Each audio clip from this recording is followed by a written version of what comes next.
Hello students. So today's topic is anomalous properties of nitrogen. It is from p block elements. Okay, it is very important. So I have made this video. So anomalous properties of nitrogen. Why nitrogen shows anomalous behavior? Anomalous behavior means the properties of nitrogen, it is different from the other elements of the group.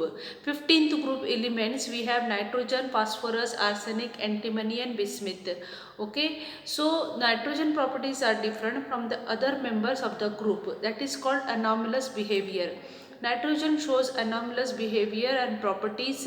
Why this nitrogen shows anomalous behavior?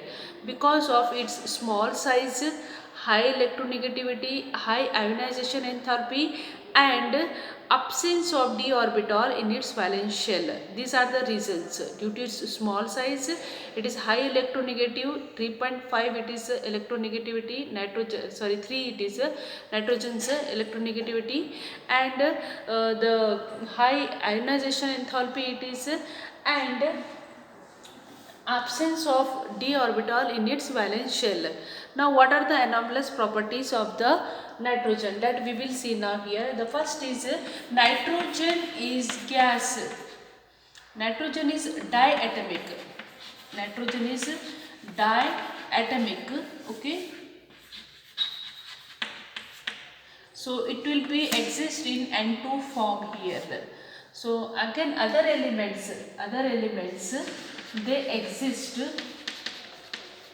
Other elements are which one? Phosphorus, arsenic, antimony and bismuth.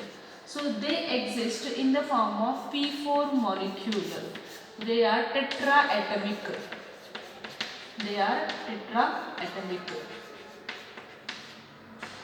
Why nitrogen is diatomic? Because nitrogen is small in size. Okay, so two nitrogen atom they can approach to each others, and in nitrogen the lateral overlapping is possible. Due to that lateral overlapping of p orbitals, the nitrogen can form a triple bond. Multiple bond is possible in nitrogen. See, nitrogen we have here electronic configuration 1s2, 2s2, 2p3 here.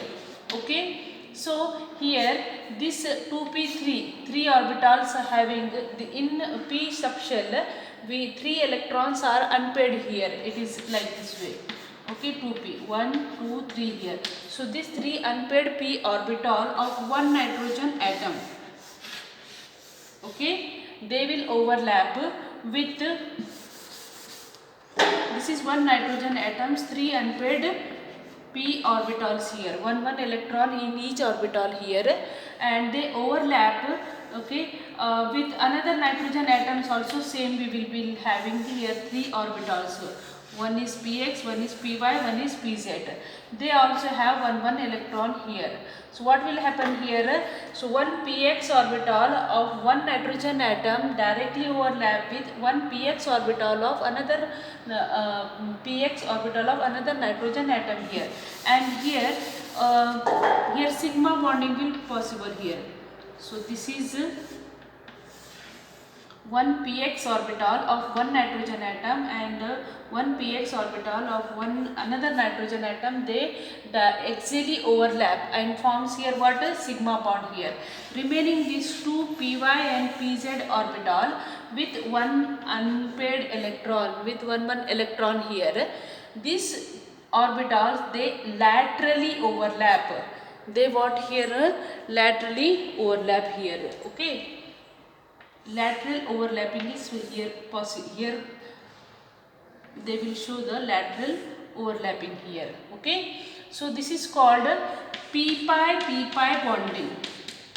This is what? P-pi bonding it is called here, because here this is lateral overlapping. It is between, this is also p orbital, this is also p orbital, and they are forming what here?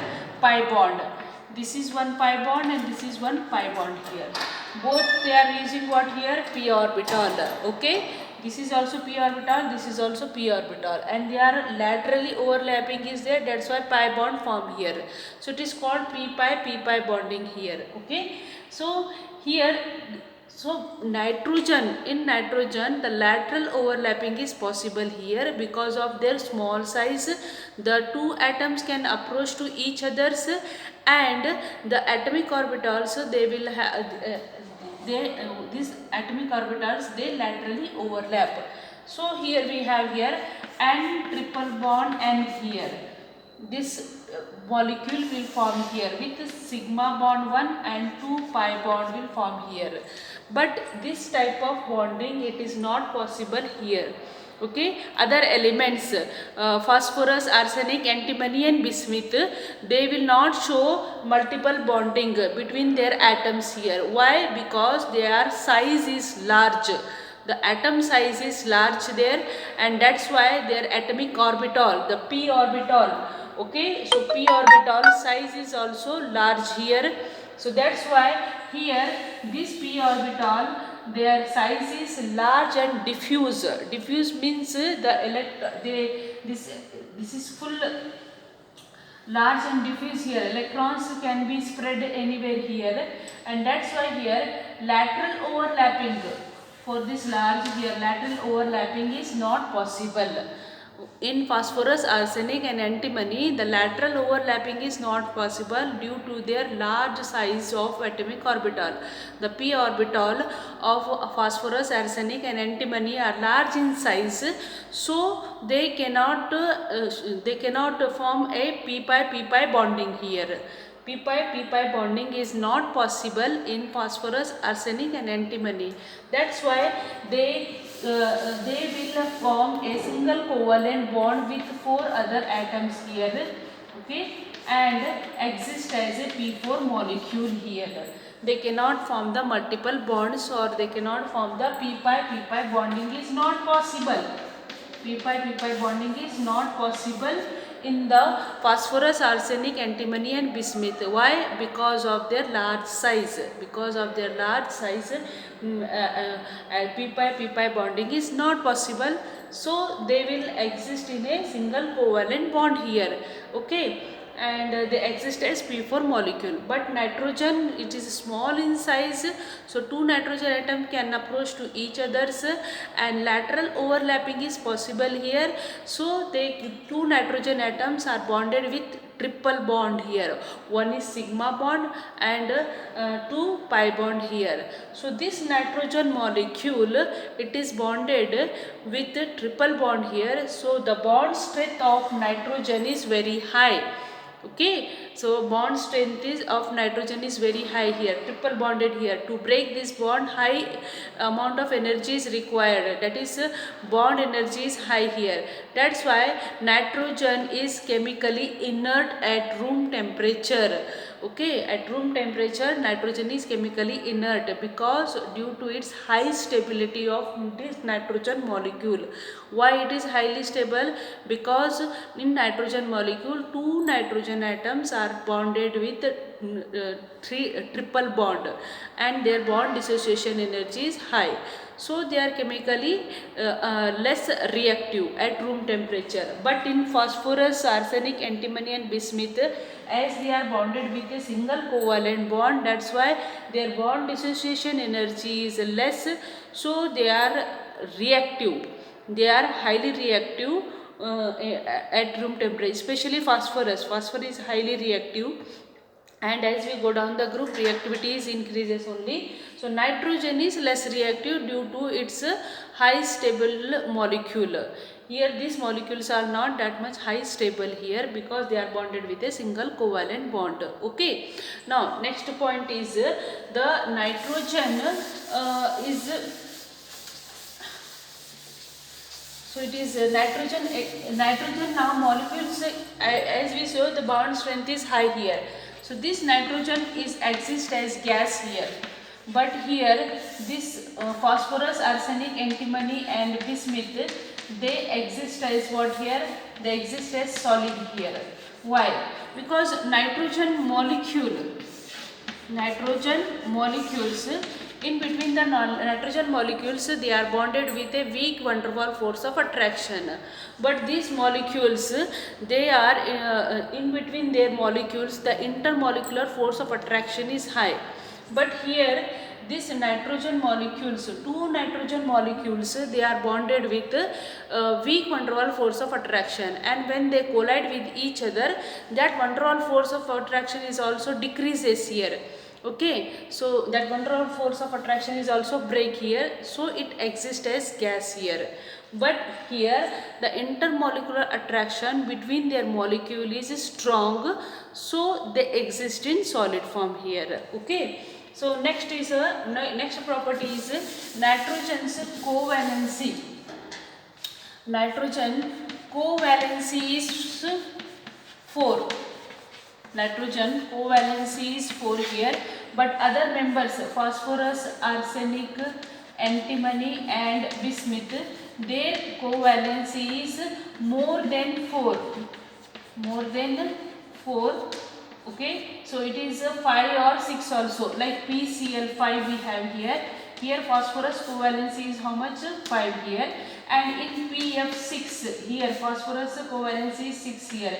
SbF5 here, SbF6, this antimony covalency is how much here? 6 here.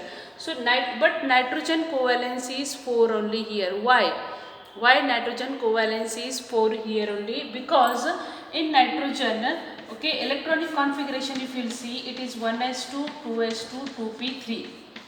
Nitrogen, the electrons are present in second shell. In second shell, we don't have d orbital. Second shell, no d orbital here, and this s electrons, here we have what? 3s we have. 1s2, 2s2, 2p, 6 we will have, then we will write 3s2. From third shell, 3d orbital will start here. So this electron, this s electron, they cannot jump to the 3s orbital, because this 3s, they will have very high energy, so they cannot excite to the 3s here. And here d orbital also not there. There is no d orbital. No d orbital here.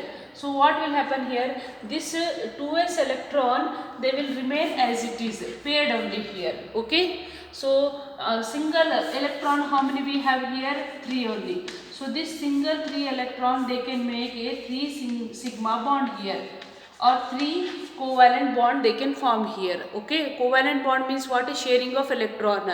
So this nitrogen can share its 3 unpaired electron with any other atoms here and forms a covalent bond here.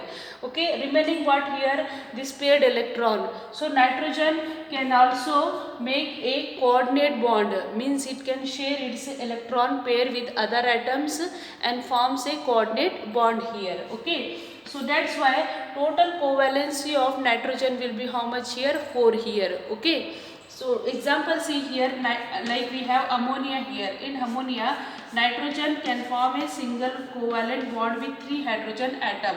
What remains here now? Lone pair remains. So this lone pair, it can donate to the H plus here and convert into what here? NH4 here. So nitrogen is donating its lone pair to this H plus ions, and it will convert into what? NH4. So this in NH4, nitrogen covalency is what here? 4 here. 3 is a single covalent bond and 1 is dative bond or coordinate bond here. But in this case here, phosphorus, if you will take here PCl5 example, this is 3s2 3p3, last valence shell electronic configuration, 3s2 3p3 for phosphorus here. Again what we have here? 3d we have here. In from third shell, 3d orbital start here. This 3d is empty here. That's why here this 3s2 electron, it will jump into the 3d here. This is 3p we have here. Here also one electron, and here we have 3d. So one electron will jump into this 3d orbital here. That's why its covalency 5. Its covalency is what here? 5 or 6. Here orbitals are empty here. Another F minus, if you want to donate, it can donate here, and so we can have here PF6 here, fluorine atom here. If you take the PF6 here, this phosphorus 5 orbital, they can make a covalent bond with the 5 fluorine atom here, and we will get here PF5 here, and okay, plus again F minus, if we want to donate, this unpaired electron completed. Now what? this F minus will donate its both the electron here in D6 here. Here it is to this empty here, and we will get here PF6 here. So that's why due to the presence of d orbital, their covalency is what here 5 and 6 here. But nitrogen's covalency, it is not greater than 4. The maximum covalency of nitrogen is 4 only. It cannot go beyond 4 nitrogen covalency. Okay, and because of this reason only, due to the absence of d orbital, nitrogen cannot form the p pi d pi bonding. P pi d pi bonding is not possible in nitrogen, okay, but p pi d pi bonding is possible in phosphorus, arsenic, antimony and bismuth. Okay. Okay, so see here what is p pi d pi bonding here, how it will form here. So as I said, phosphorus, arsenic, antimony and bismuth, they can form the phosphorus, they forms the compound R3p double bond O type of compound they will form here. Here p pi d pi bonding is there. In this compound p pi d pi bonding is there. What is p pi d pi bonding here? See here, this is phosphorus, valential electronic configuration 2s2 3s2 3p3 here. One electron excited into 3d orbital. This 3d orbital is empty here. Now we have totally 5 unpaired electron. Okay, so here this is the structure of this R3p double bond O here. So phosphorus is making single covalent bond, that is sigma bond, with this R3 with this 3 alkyl group here. That means covalent bond means sharing of electron here. So this 3, 1, 2, 3 electron gone here with this R here. Here it is coming what here? R. 1, 2, 3 R. Here 3 covalent bond form here. Okay. Now next we have what? P double bond O here. So here we have one sigma bond and one is what here? Pi bond here. So this phosphorus is making a sigma bond with oxygen here. So this is oxygens 1s2, 2s2, 2p, 4 here. Here in oxygen we have 2 unpaired electron here. So 1 electron of oxygen and 1 electron of phosphorus. They are making what here? Sigma bond here. Making what? Sigma bond. Remains what here? P orbital, here D orbital. They are making what type of bond here? Pi bond here. So this is P pi. And this is what here? D pi here. So this p orbital of oxygen and d orbital of phosphorus, they undergoes pi bond will form here, that is called p pi d pi bonding. In p pi d pi bonding, this is p orbital and this is what? D orbital. Okay, this is d orbital and lateral overlapping will take place here, that is called p pi d pi bonding here. Okay, so this phosphorus can form a p pi d pi bonding, but the nitrogen cannot form such type of bonding here due to the absence of d orbital here. Okay, this is clear. The last point is now here. As we says, nitrogen molecule is bonded with a triple bond nitrogen, but nitrogen's single bond, if nitrogen is having single bond, phosphorus single bond. Okay, in between these two, the phosphorus single bond is strong.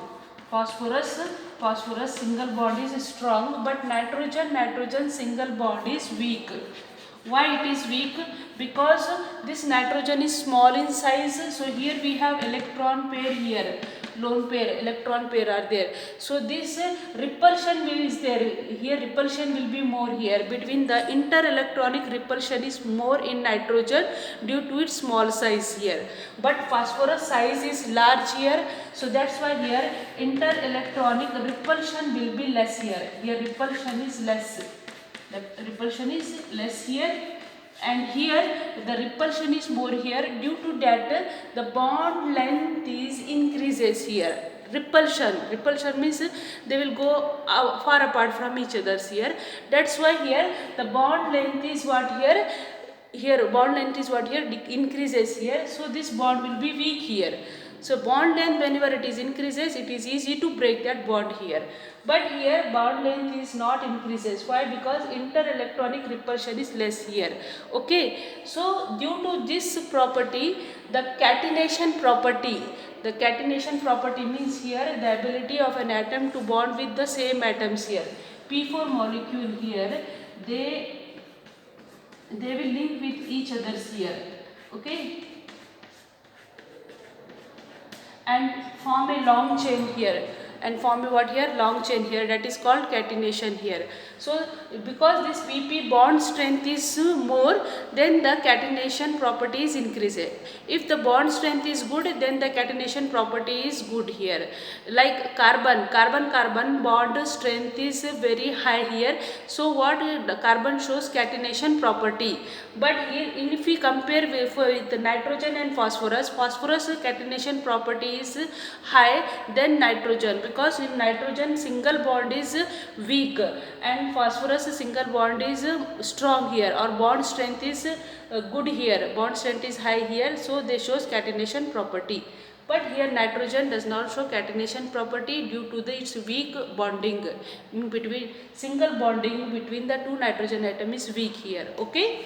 So this is all about the anomalous properties of nitrogen, okay. So please go through this video, see the video till end here, it is very important. So once again I'll repeat in 1 minute only. So nitrogen is diatomic, other elements are tetraatomic. Nitrogen is gas, other elements are solid in state here.